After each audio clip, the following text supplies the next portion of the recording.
Everything you think you know about the final war in One Piece is wrong. For years, we've all been watching the Emperors, the Revolutionaries, and the ultimate villain hiding in the shadows, Imu. We've been gearing up for a huge battle against the world government, this single evil power at the center of everything. But what if the biggest threat to Imu isn't some pirate in a straw hat? What if the whole system is about to be eaten from the inside out? The world is in absolute chaos right now. The Gorosei, who we thought were just old dudes in suits, are actually monsters, but they're losing. And in the middle of all this chaos, one man has stepped out of the shadows, not to help out, but to take over the entire game. This isn't just some crazy theory. We're watching a coup happen in real time. And shout out to my guy Mr. Bushido for putting this together, because this is actually insane. So let's go. While the entire world is staring at Imu and the Gorosei, they're looking in the completely wrong direction. The real threat to the empty throne isn't coming from the outside, it's the man standing right behind it. This is the story of how Figarland Garling isn't just planning a takeover, he's already started it. So how is this even possible? You have to look at the mess the world is in. The Egghead incident wasn't just another fight, it was a disaster that proved the world government has no control. Imu executed Saint Saturn for his failure wasn't a show of strength, it was a panic move. It showed a crack in the Gorosei's power, and Saint Figarland Garling just stepped right through it. His promotion is the single biggest move in the final saga. He was made the warrior god of science and defense. That's not just a replacement for Saturn, it's a massive power-up. And why those two things? Because science and defense are the two things the world government needs to survive. In a moment of pure rage, Imu handed the keys to the kingdom to the one guy ruthless enough to lock him out forever. See, the Gorosei have a huge weakness. They're always one step behind. They're just firefighters, constantly running around trying to put out the fires Luffy starts. They're obsessed with prophecies, with Joy Boy, with ghosts from 800 years ago. Their entire focus is on the enemy Imu is scared of. But Garling, he's completely different. He's not looking at old ghosts. He's looking at the problems that are rotting the world government from the inside right now. While the Gorosei are panicking about Imu wanting to leave the Holy Land, Garling is focused on the real-world disasters that are about to collapse their society. He sees that the world government is dying, and he's making sure everyone knows he's the only doctor who can save it. The world is in chaos, the old guard is failing, and a new god of science and defense just got the power to remake the world however he wants. Want proof? Just look at what Garling is focusing on versus what the Gorosei are. A real ruler doesn't just fight bad guys. A ruler solves problems. And right now, the world government has three massive problems the Gorosei can't fix,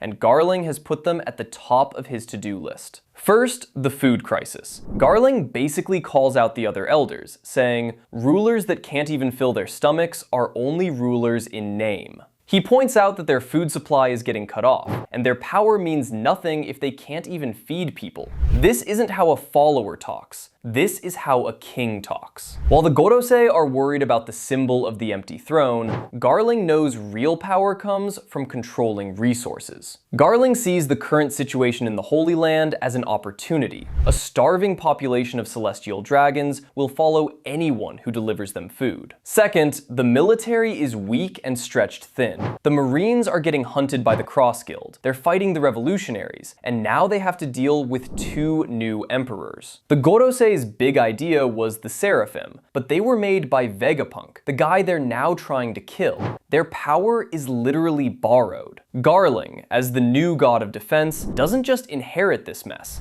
he inherits the power to fix it. While the Gorosei can't even send an admiral anywhere, Garling is looking at the board and realizing he needs all new pieces. Pieces that are loyal only to him. And third, the Mother Flame is unstable. This is the most important part of his plan. The Mother Flame is the government's ultimate weapon, the power source for Uranus. It's Imu's big red button, but it has two huge weaknesses. The tech isn't finished, and a sample was stolen by York. The Gorosei see the Mother Flame as a button to push, but Garling, the god of science, sees it as a system he needs to control. He's already shown pressuring York, tying her survival to her ability to perfect the Mother Flame for him. Think about what that means. He's taking direct control over Imu's biggest weapon. He's making himself the gatekeeper. If the weapon is unstable, only he can fix it. If it needs more energy, only he can provide it. He is making Imu completely dependent on him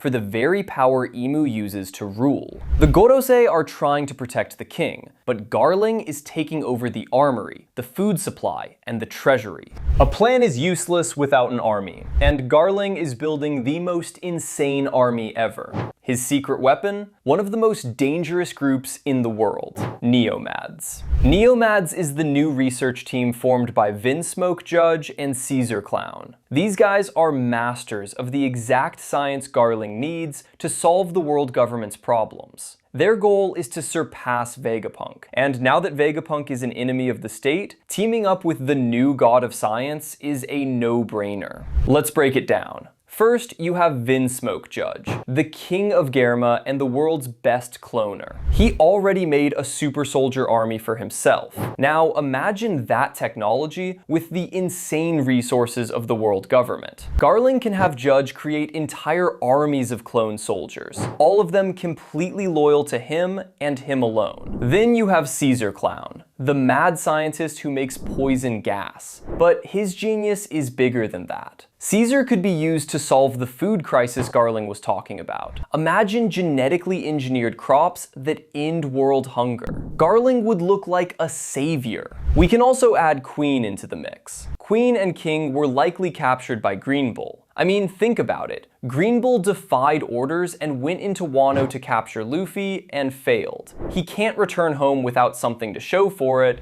and we do have King and Queen seen being defeated by Green Bull in Udon Prison. During Vegapunk message, we see a panel of King somewhere dark, with voices commenting on how he's a real Lunarian. I say Green Bull brought these two back with him. Garling will pardon Queen on condition he works for him. Queen the Opportunist will take it, as it's better than Impel Down. Here we will get to see Queen and Judge interact and play on them hating each other, which was shown to us in his fight with Sanji. What's more, I believe King will be brought with them, but with a dark twist. He will become a test subject for Queen to experiment on. Queen and King share a rivalry complex, like Zoro and Sanji. The difference is, these two genuinely hate one another. I believe this is because Queen, as the scientist that tested on King, back in Wano, we saw King used to be a test subject for Vegapunk on Punk Hazard. We know the Seraphim are made of his blood. Queen was likely the main scientist behind this project, which explains why King has such a hatred for Queen. With Neomads, Queen might be able to take more blood to either create more Seraphim or help develop the current Seraphim. The Seraphim are strong, but they are still children. Imagine how strong they would be as adults. But I doubt we will sit around and wait for them to grow up. Instead, the aging process will be spread up, allowing us to see adult versions of the Seraphim. If Queen and Judge can put their differences aside, they might even be able to mix King's blood with Germa's cloning tech and create a group of super soldiers with Lunarian blood. Of course, he could also create targeted plagues to wipe out his enemies quietly. He becomes the guy who creates the problem and sells the solution. The final piece is York. She knows all of Vegapunk's secrets, including the Mother Flame. Garling has her under his thumb. He can force her to work with Judge and Caesar. With Judge's cloning, Caesar's chemistry, and York's knowledge of the Mother Flame, Garling has created a dark trinity of science. He can create infinite energy, endless armies, and unstoppable bioweapons. And what about the Marines? Garling's plan for them is to use Fleet Admiral Akainu as its attack dog. Akainu is frustrated with the Gorosei holding him back, as shown several times in the story. He spoke to the Gorosei about how they didn't inform him about the deal they made with Doflamingo. He saw this as an embarrassment for the Marines, and him taking the full blunt of it as the Fleet Admiral. The Gorosei literally responded by saying they don't care about his reputation and that the Marines are just a surface level of the government. They are just the pawns or grunts. Now, it's probably not a good idea to go around telling you employees that they don't matter and you don't care about them on any level. Not going to really inspire loyalty. He was also tasked to go up and stop Kuma from reaching Egghead, to which he failed, and the result was the celestial dragons ridiculing him and complaining about not getting lobster for dinner. We see Akainu remarking on Kuma on how he lost his mind and will and is just a puppet. This comes across as a bit of identification, and he sees himself in a similar manner. He sees himself as a near puppet. Akainu's skills are being wasted as a fleet admiral. He's under the thumbs of idiots who don't know how to use him, idiots who waste his skills. Akainu was also against going after Vegapunk. To him, he was too much of a good asset, and the Gorsei were just going to kill him. Plus, we saw how much Kizaru was affected by this, and Kizaru is someone Akainu even calls brother. And when we heard how Law was taken down by Blackbeard, and Kid lost to Shanks, hearing all this pirate activity, Akainu just stood in his office, getting angrier and angrier. Then, during Vegapunk message, we see Akainu again going into an absolute rage. The Gorsei better act up, because they are at serious risk of Akainu quitting and taking most of the Marines with him to form his own Marine army, like Zephyr in Film Z with the Neo Marines. We also saw how Sengoku teases Akainu about being Fleet Admiral, and why it's not as cracked up as it seems to be. And now, we also see why Gark turned down the chance to be Admiral, because by now, he probably would be Fleet Admiral. Now, add on the fact the Cross Guild are putting bounties on his men, and it's working with the death of T-Bone. Akainu is a volcano man, and he's about to erupt into a sea of flames, and the Gorsei have no one else to blame but themselves. But Garling. Oh, Garling can get ahead of this. He can meet up with Akainu and make a deal. That is, Akainu backs the Figarland family when it is time. He will allow Akainu to really run the Marines the way he wants to. No more red tape, no more disrespect, no more barriers, and no more desk memes. Akainu will get to put boots down. Garling doesn't need to respect Akainu. He just needs to pretend to respect Akainu. Akainu is finally going to be released from his chain and let loose. What could the Marines look like under Akainu? He can order a new draft to recruit more people. This might even have effect on characters we've seen over the years. Like, imagine seeing Johnny and Yosaku, Zoro's two bounty hunting friends, being drafted, and they are either forced to flee and become draft dodgers, or they become Marines against their wills and forced to fight. He can enact martial law, give Marines more protections in brutality, and face less consequences, which is already bad enough. This can even be some real-world commentary on police states, and when police are given too much power, and not enough consequences for abusing their power. With Vegapunk message, high ground will become more important as people begin to fight over space. People are already looking up at mountains and such for safety, and the thing is, dragons saw this coming. This demands a swift resolution, because it won't be long before the people of the world begin to fight over safe ground. Dragon knows panic will take over, and in times like these, limited resources, high ground, will become valuable. And then, as panic takes over, fights break out as people fight over ownership. It's going to be a worldwide game of King of the Hill. In times like this is when the police force comes in with riot gear and tensions get much worse. Akainu will use this as an opportunity to enact stricter laws and more force. And Dragon will use this as a way to recruit more people from draft dodgers and victims of Akainu brutality. As Littlefinger once said in Game of Thrones, chaos is a ladder. Talking about how a war between sides where people kill and die creates opportunities for him to seize power. This isn't a new idea for Garling. The guy has always been this ruthless. His ambition has been written all over his history for decades. Let's go back to God Valley. Garling was the champion of the incident, but what's more important is what he did before the big fight. He executed the King of God Valley for complaining about the celestial dragons hunting his people. But what's more is the fact it's revealed he impregnated a Lox on the island and had 2 sons. He killed her to make room for his new future wife, Shaki. Now, this will get very dark, so I will give you a bit of warning as this will touch some terrible topics. But it's important to discuss it to really get the picture of how bad this man is.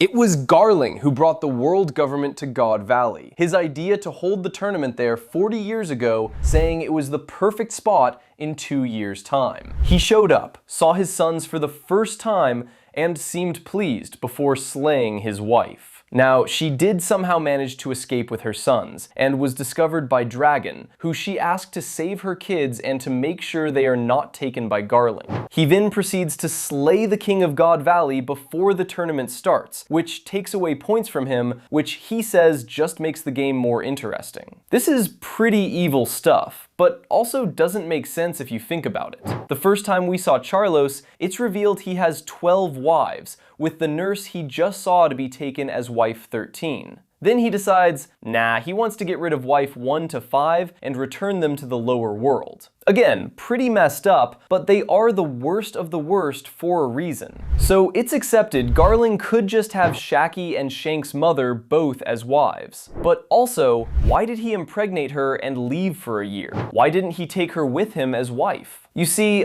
I think there's more to it. I believe she comes from a bloodline from God Valley, likely the Davy clan, and her red hair is special. Shank's epithet is Red Hair Shanks. It indicates it's unique. In the manga, Shanks, Shamrock, and their mother Red Hair is shaded darker than other characters' red hair, like Kid or Ichiji. I believe they are Davy clan, and Garling killed her to ensure she doesn't reveal she is a Davy. Thus, her kids are Davy, that Garling slept with a Davy. He killed the king because the king knew of this. But the problem was, he was already captured, so Garling had to kill him quick before he recognized him and reveal too much. I think it's important because perhaps he does believe in Davy Jones, that a Davy should be king of the world, but he doesn't want any old Davy as king, like Rock's a dirty pirate. He doesn't want any of those Davy on the island to be king of the world. He needs a pure red-haired Davy who was raised properly, his son Shamrock. As horrible as Garling is as a person, and he is horrible, he does seem to actually care for his sons, like how he introduced them to Harold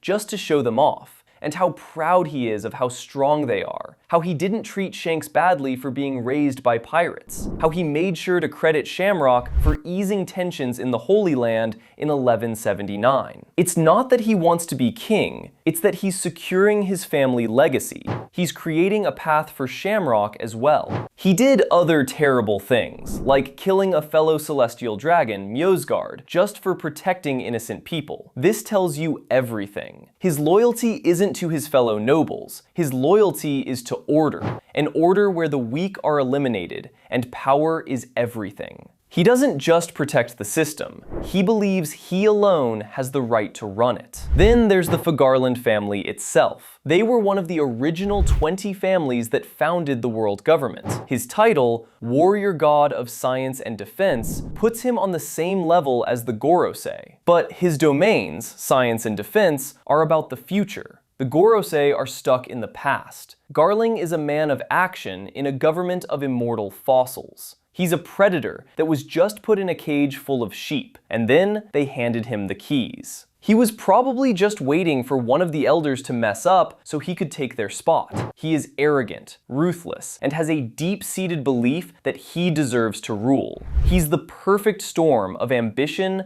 and opportunity. Garling's takeover won't be one big battle. It's a slow, quiet takeover happening in 3 steps. In fact, step 1 is already happening. Phase 1, make everyone need you. This is what's happening right now. As the god of science and defense, Garling is making the entire world government dependent on him. He's bringing in neo-mads to build his new clone armies. He's having Caesar develop tech to solve the food crisis. To everyone else, he looks like a strong leader, fixing all the problems the Gorosei couldn't. At the same time, he has York perfecting the Mother Flame, making sure he's the only one who really controls Imu's ultimate weapon. By the end of this phase, Garling will control the world's food, its best army, and its deadliest weapon. Phase 2, create chaos. Again, chaos is a ladder. Once he's locked down his power, Garling will secretly start to break the old system. This is where he unleashes Akainu, He'll let the fleet admiral do his thing, creating war and destruction all over the world. The Gorosei and Imu will be completely distracted by the chaos that Garling himself is secretly fueling. As the world burns, people will be desperate for a savior. And who is there to save them?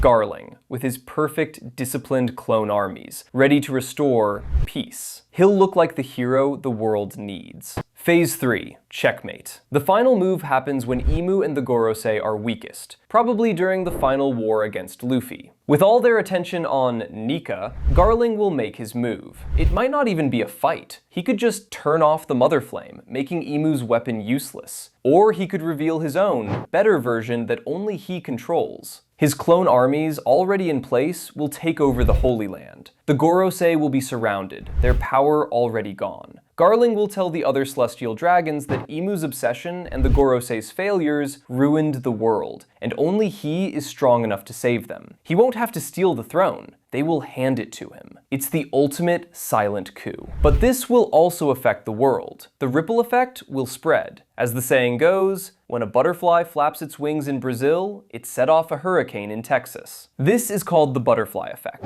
where the smallest changes lead to the biggest consequences. Garling is the butterfly, and Dragon is the hurricane. As things get brutal, more people will flee the world government to the Revs. And here is a question. Where is Kobe in all of this? This will not be the type of Marine Kobe believed in. This isn't justice. I believe Kobe will do something drastic and take the Sword Marines with Tashigi and form an alliance with the Revs. Look, I know Kobe is the inheritor of Garp's will and the future of the Marines, but there's a time to hold them and a time to fold them, and it's folding time. This isn't his Marines. This isn't justice. This is the opposite of everything Kobe believed in. What does Dragon believe in? He believes the world government and the kings of the world government should form laws that benefit society, that helps people, not just the rich nobles. In Dragon World, everyone lives equally. No slavery, no classism. The Marines protect the people from pirates, not harm people, not the innocent. In Dragon World, justice is that the government is for the people, not the nobility to do as they please. Isn't that exactly what Kobe believes in? I would ask you to really think about this. Fundamentally, what is it that Dragon and Kobe disagree on, other than their loyalty to which group? Kobe admires Garp, while in God Valley, Dragon despised Garp. But you gotta look at it from his POV. Dragon just witnessed the world government shooting down innocent people. He saw them hunting slaves for sport. He went to hell to save Shanks and Shamrock and failed. And this is the group his father pushed him to join his whole life. This is the group Garp claims is justice and needed. Garp stayed with the Marines to look after the small guy,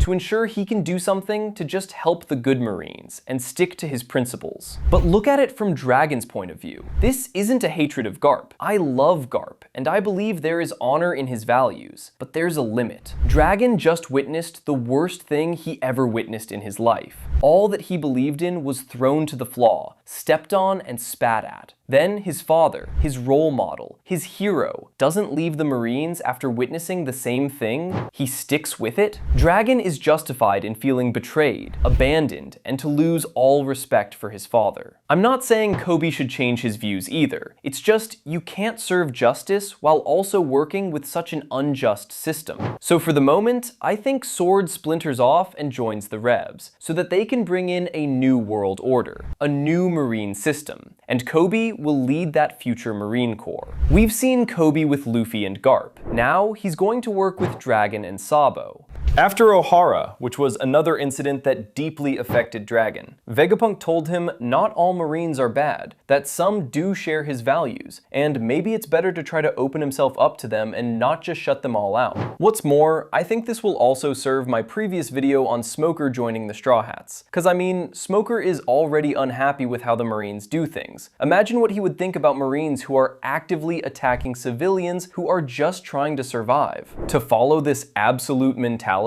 he could join the Revs with Kobe. He has already met Dragon. But he could also join the Straw Hats, so check out my description below and check out that video. Finally, to end this off, there is one last thing I want to draw your eyes to. Back in Elbaf, Usopp confronted Imu, telling them that them attacking the island and getting others to do it for them is cowardly, to which Imu replies that a ruler doesn't dirty their hands. Earlier, Loki made a comment to Shamrock about how he's like Shanks, and Shamrock was about to attach before Gunko stopped him. Shamrock calmed down and agreed, saying a ruler doesn't dirty their hands. This showcases a possible foreshadowing that Imu isn't the only guy in the Holy Land. He proceeds to release Cerberus onto Loki, and with a fun little play on words, Figarland might be referenced to the Bible? Land of Figs is another term for Canaan, aka the promised land of God-chosen people. Interesting name for a family that lives in the Holy Land, is it not? But that's the video. Is Garling the guy behind the scenes waiting for an opportunity?